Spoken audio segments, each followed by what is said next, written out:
The Ritual of the Three Candles. They say some ancient books were never written to teach magic. They were written to remind men not to disturb what was meant to remain hidden.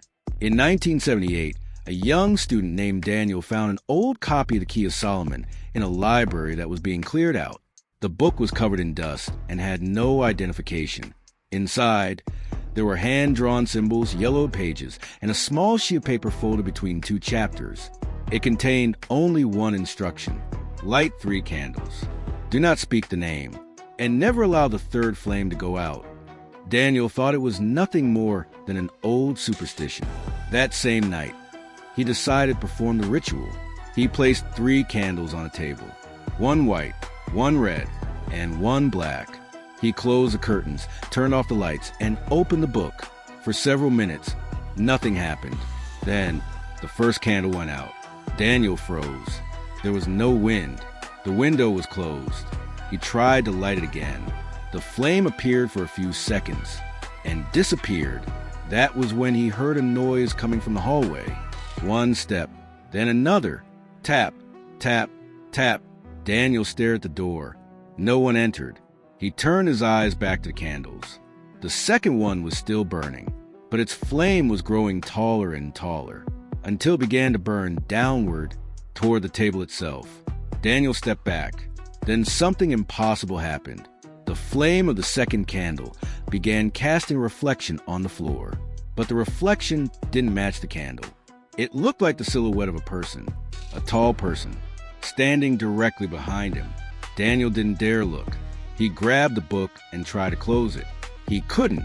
The pages began turning by themselves, one after another, until they stopped on a completely blank page.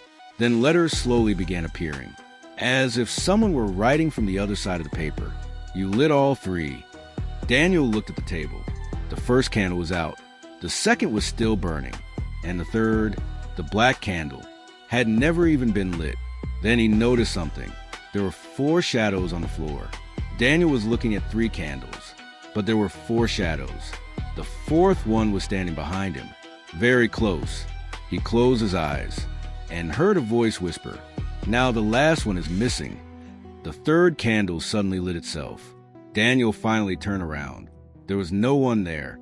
The house was empty, but the bedroom door was wide open, and in the hallway were wet handprints leading toward the front door. The next morning, the neighbors found the house unlocked. Daniel was gone. The police found the book lying on the table.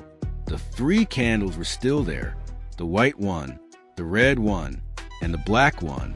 All 3 had burned completely down, but there was something no one could explain.